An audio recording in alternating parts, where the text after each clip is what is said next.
Perkenalkan, nama saya Nur Jalani. Jadi, saya akan menjelaskan materi populasi. Nah, populasi adalah sekelompok individu yang sejenis yang terdapat di suatu daerah tertentu. Nah, karakteristik dari populasi yaitu yang pertama adalah kepadatan atau kerapatan. Kepadatan atau kerapatan adalah jumlah individu, persatuan luas atau volume. Yang kedua adalah ukuran. Ukuran adalah jumlah individu total di suatu daerah atau jumlah individu di dalam genval. Yang ketiga adalah struktur umur. Struktur umur atau jumlah individu dari berbagai tingkatan umur. Yang keempat adalah dispersi atau penyebaran spasial lokal. Kemudian yang kelima adalah rasio kelamin atau proporsi jantan terhadap betina. Kemudian yang terakhir adalah dinamika. Dinamika adalah perubahan atau jumlah atau kepadatan berdasarkan waktu. Sekian materi dari saya dari populasi. Saya akhiri. Wassalamualaikum warahmatullahi wabarakatuh. Perkenalkan, nama saya Septi Rosnah dari kelas Biologi B. Saya akan menjelaskan tentang daur materi. Ekosistem berfungsi karena adanya aliran energi dan daur materi. Saling mempengaruhi antara aliran energi dan daur materi di dalam ekosistem akan menghasilkan keadaan homeostatis yang mantap. Di alam terjadi aliran energi dalam bentuk rantai makanan dan jaring-jaring makanan. Aliran energi ini berlangsung dari satu organisme ke organisme lain. Definisi rantai makanan dalam suatu sistem kehidupan yang disusun oleh tumbuhan dan berbagai jenis hewan. Tumbuhan sebagai mata rantai pertama yang dimakan oleh hewan tertentu yang disebut konsumen. Dengan demikian, rantai makanan atau aliran energi untuk dapat digambarkan sebagai garis lurus karena mulai dari satu titik berakhir di suatu titik yang lain. Semua jenis konsumen yang mati disebut sebagai pengurai. Hasil peruraian oleh bakteri berupa unsur mineral diserap oleh akar tumbuhan dan digunakan sebagai sumber makanan atau hara sehingga tumbuhan tetap terjaga kelestariannya. Jadi, daur materi adalah rantai makanan yang disambung oleh mikrobia yang menguraikan organisme yang sudah mati menjadi mineral. Selanjutnya, mineral tersebut menjadi bagian penyusun dari tumbuhan. Daur materi ini dapat digambarkan sebagai sebuah lingkaran tertutup karena mulai dari tumbuhan, konsumen, pengurai kembali ke tumbuhan. Kemudian contoh rantai makanan yaitu tanaman hutan, belalang, burung, serigala, harimau. Kemudian akan dijelaskan satu persatu. Yang pertama, daur materi dalam ekosistem terbentuk saat organisme di ekosistem tersebut mati, kemudian dirombak oleh mikrobia. Hasilnya perombakan merupakan nutrien atau hara untuk tumbuhan. Kemudian kedua, pada contoh rantai belalang, makanan sudah saya sebut tadi bahwa tumbuhan penyusun ekosistem hutan sebagai mata rantai pertama, konsumen atau produsen. Sebagai mata rantai kedua atau konsumen satu yang sifatnya herbivora adalah belalang. Yang kemudian yang ketiga, selanjutnya konsumen 2, 3, yang 4 semuanya hewan karnivora yaitu burung, serigala, dan harimau. Kemudian timbul pertanyaan, apa yang terjadi apabila satu mata rantai makanan tersebut tidak berfungsi? Maka kemungkinannya yang terjadi adalah yang pertama, serangga yang tinggal dan makanan daun-daunan pada hutan yang terbakar akan kehilangan tempat tinggalnya dan sumber makanannya dan akan pindah ke tempat lain atau migrasi. Di tempat mereka kelelahan akan kelaparan, akan memakan tanaman pertanian. Kemudian berikutnya, burung yang biasanya memangsa serangga akan kehilangan sumber makanannya, sehingga burung-burung ini akan meninggalkan habitatnya. Kemudian yang ketiga, perginya burung menimbulkan rasa aman bagi tikus-tikus yang semula juga dimangsa burung tersebut. Karena ketiadaan predator, maka tikus akan lebih leluasa berkembang biak dan semakin meningkat jumlahnya. Kemudian yang terakhir, segala yang kehilangan mangsanya karena burung-burung tadi melakukan migrasi terpaksa mencari sumber makanan lain. Sekian dan terima kasih. Assalamualaikum warahmatullahi wabarakatuh. Shalom. Perkenalkan, nama saya Yusuf Julianto, NIM H0320-507. Di mana di sini saya akan menjelaskan mengenai materi dan energi dalam ekosistem. Jadi, setiap makhluk hidup membutuhkan energi untuk melakukan segala aktivitasnya. Misalnya, manusia dan hewan memerlukan energi yang diperoleh dari hasil pengelolaan makanan dalam tubuhnya. Kemudian tumbuh-tumbuhan juga memerlukan energi dari cahaya matahari untuk melakukan proses fotosintesis. Energi mempunyai berbagai macam bentuk seperti energi panas, energi kimia, energi cahaya, dan lain-lain. Dalam hukum kekekalan energi dijelaskan bahwa energi tidak diciptakan melainkan diubah dari bentuk satu ke bentuk yang lain. Begitu pula yang terjadi dalam suatu ekosistem. Inilah yang dapat saya sampaikan mengenai materi dan energi dalam ekosistem. Sekian dan terima kasih. Assalamualaikum warahmatullahi wabarakatuh. Perkenalkan, nama saya Desi Natalia, NIM H0320-510 dari kelas pendidikan biologi B. Di sini saya akan menjelaskan sedikit mengenai ekosistem. Ekosistem merupakan suatu sistem energi yang berbentuk oleh hubungan timbal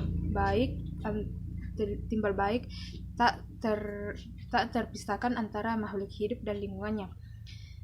Ekosistem ini sebagai suatu tatanan kesatuan yang secara utuh dan menyeluruh antara segala unsur lingkungan hidup saling memenuhi. Oke, inilah sedikit penjelasan dari saya. Saya ucapkan terima kasih. Assalamualaikum warahmatullahi wabarakatuh. Perkenalkan, nama saya Nurmalisa dari kelas pendidikan biologi B, NIM H03205117. Baiklah, di sini saya akan menjelaskan sedikit tentang materi piramida ekologi. Piramida ekologi adalah struktur bangun trofik yang dimiliki oleh ekosistem, dapat direpresentasikan dalam bentuk sebuah piramida ekologi. Trofik dapat diartikan sebagai tingkat atau level dalam sebuah rantai makanan. Dapat diartikan bahwa piramida ekologi merupakan deskripsi atau gambaran yang menunjukkan korelasi antara struktur trofik dan fungsi trofik. Tingkat trofik yang paling dasar dalam suatu ekosistem terdiri dari organisme autotrof yang dimiliki peran sebagai produsen primer. Produsen primer terdiri dari tumbuhan, alga, dan sejumlah spesies bakteri lainnya. Baiklah, sekian dari saya. Wassalamualaikum warahmatullahi wabarakatuh. Assalamualaikum warahmatullahi wabarakatuh. Perkenalkan, nama saya Anti dari kelas B Pendidikan Biologi 2020. Pada video kali ini, saya akan memaparkan materi kami, yakni komunitas. Komunitas adalah kelompok sosial dari beberapa makhluk hidup yang memiliki ketertarikan dan habitat yang sama untuk berbagi lingkungan. Secara umum, komunitas dikelompokkan ke dalam 3 jenis. Di antaranya komunitas berdasarkan minat, lokasi, dan komunitas berdasarkan komuni. Secara biologi, komunitas adalah dalam semua komunitas, semua organisme menjadi bagian dari komunitas, dan antar komponennya saling berhubungan melalui keragaman interaksinya. Seperti untuk kelangsungan hidup, spesies memerlukan materi dan energi yang diambil dari lingkungannya. Kemudian contoh dari komunitas. Yang pertama, komunitas petani, komunitas seni, dan komunitas blogger. Komunitas petani muncul karena adanya ketertarikan dan kebutuhan dalam dunia pertanian, dan para petani bisa saling berbagi informasi dan dukungan satu sama lain.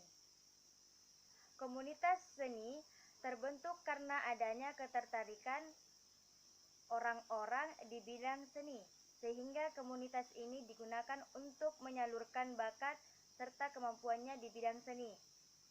Komunitas blogger terbentuk karena adanya ketertarikan dan kebutuhan pada dunia blogging. Biasanya anggotanya ialah orang yang aktif di dunia maya guna saling memberikan dukungan satu sama lain. Sekian dari saya ucapkan wabillahi taufiq wal hidayah. Wassalamualaikum warahmatullahi wabarakatuh. Assalamualaikum warahmatullahi wabarakatuh. Puji syukur kita panjatkan kehadirat Allah Subhanahu wa Ta'ala atas berkat dan hidayahnya lah sehingga saya diberi kesempatan untuk menjelaskan tentang apa itu konsep ekologi. Dan tak lupa pula kita kirimkan salat dan salawat kepada Nabiullah Muhammad SAW. Baik, langsung saja saya akan menjelaskan pengertian ekologi. Pengertian ekologi dan beberapa penjelasan lainnya. Apakah kalian sudah mengetahui istilah ekologi? Istilah ini sering ditemukan saat mempelajari ilmu pengetahuan yang ada hubungannya tentang organisme dan lingkup hidupnya. Lalu pada kesempatan kali ini saya akan memberikan penjelasan tentang ekologi yang bisa kamu pahami saat ini. Adapun beberapa penjelasan tentang ekologi. Apa definisi ekologi? Yang dimaksud dengan ekologi adalah suatu ilmu mempelajari hubungan antara organisme dengan lingkup hidupnya, atau dapat diartikan juga sebagai ilmu untuk mempelajari, memahami interaksi antar makhluk hidup dengan lingkup tempat mereka hidup. Adapun istilah ekologi asalnya dari bahasa Yunani, yaitu dari kata okios yang diartikan sebagai habitat dari kata logos yang diartikan sebagai ilmu. Jadi dari kata-kata tersebut, ekologi disimpulkan sebagai ilmu yang mempelajari hubungan antar organisme dengan lingkungan hidupnya. Dalam ekologi tentunya ada istilah ekosistem. Ekosistem sendiri diartikan sebagai hubungan yang saling ketergantungan antara komponen hidup dan komponen yang tak hidup. Pada ekosistem terdapat lingkungan biotik dan abiotik, di mana lingkungan biotik merupakan lingkungan yang terdapat organisme hidup komponennya seperti manusia, hewan, dan tumbuhan. Sedangkan lingkungan abiotik merupakan lingkungan yang terdapat komponen-komponen benda mati yang dapat mempengaruhi makhluk hidup. Komponen abiotik misalnya seperti tanah, udara, sinar matahari, suhu, air, dan lain-lain. Dan adapun penjelasan tentang jenis-jenis piramida ekologi. Yang dimaksud dengan piramida ekologi adalah sebuah struktur tingkatan yang ada pada suatu ekosistem yang menunjukkan adanya hubungan antara struktur trofik dan juga fungsi trofik. Taraf trofik sendiri dapat diartikan sebagai tingkatan pada rantai makanan yang di mana suatu organisme mendapatkan energi, atau tingkatan yang di dalamnya terdapat organisme yang mempunyai peranan yang sama pada tingkat makanan. Bentuk dari piramida ekologi akan menyatakan interaksi antar organisme yang terdapat pada taraf trofik, yang menunjukkan bahwa ada daur materi, aliran energi, dan suatu produktivitas piramida ekologi. Piramida ekologi ada 3 macam bentuk di antara piramida jumlah, piramida biomassa, dan piramida energi. Penjelasan dapat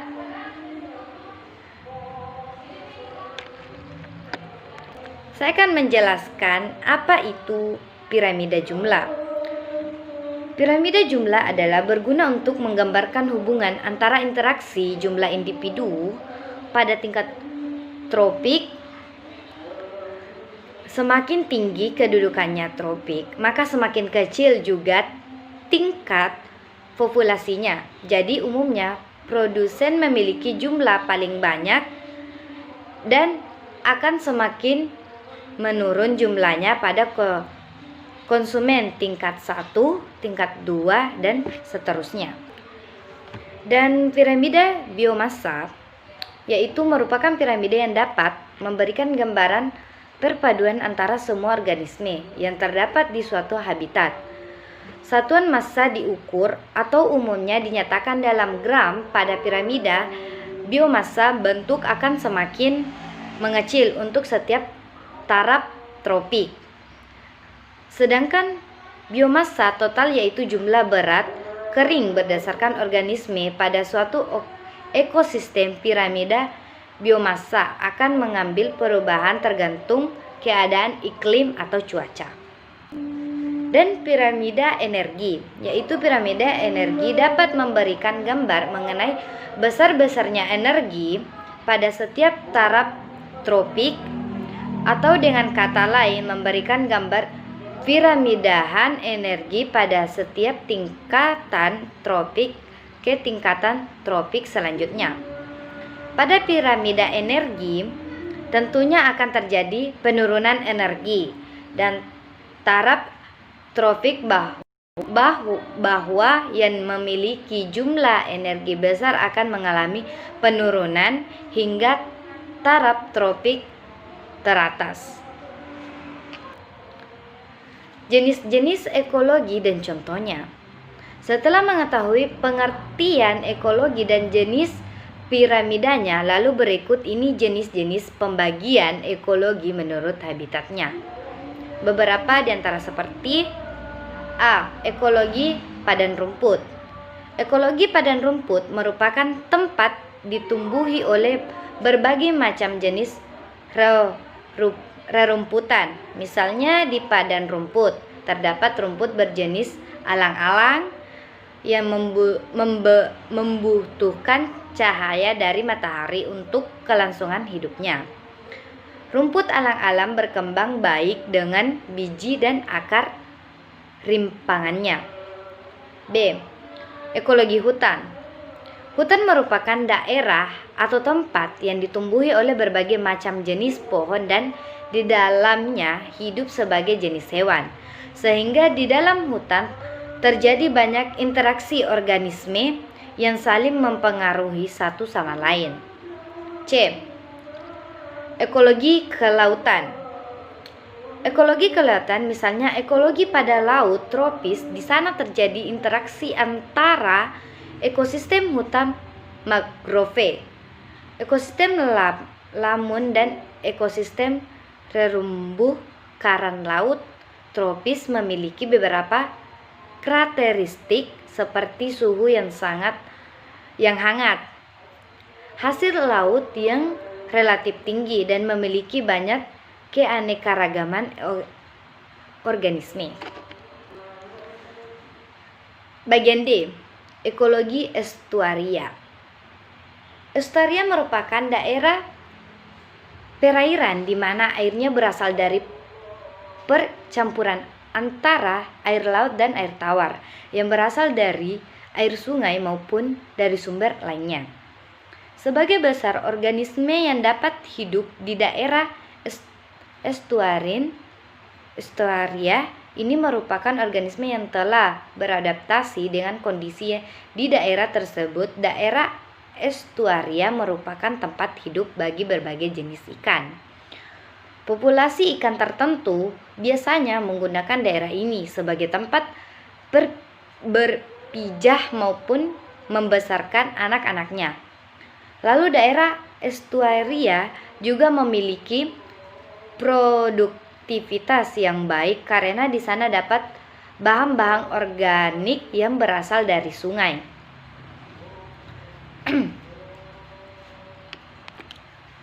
Dan daerahnya merupakan daerah yang dangkal sehingga tumbuhan dan hidup di dalamnya dapat menerima sinar matahari yang cukup. Maka kita manusia sebagai makhluk yang berakal tentunya harus selalu menjaga dan melestarikannya ekosistem estuaria dan ekosistem lainnya sehingga kelestarian lingkup tetap terjaga tidak tercemar. Adapun manfaat ilmu ekologi. Dengan mempelajari ilmu ekologi maka 1. Kita dapat mengenal atau mengetahui berbagai macam jenis makhluk hidup dan cara mereka bertahan hidup di lingkungannya. 2. Dapat mengenai perilaku berbagai jenis makhluk hidup sesuai kondisi tempat tinggalnya. 3. Dapat mengetahui dampak yang bisa timbulkan dan aktivitas yang dilakukan manusia terhadap organisme lain dan terdapat lingkungan. 4. Dapat mencari solusi untuk menuntaskan berbagai masalah lingkungan dan masih banyak lain manfaatnya. Terima kasih, itulah pembahasannya yang singkat tentang pengertian ekologi. Semoga pembahasan ini dapat kamu pahami. Lalu jika ditemukan beberapa kesalahan mohon maaf, dimaafkan sebagai yang terima kasih. Adil berpikir, ikhlas berkarya. Wassalamualaikum warahmatullahi wabarakatuh.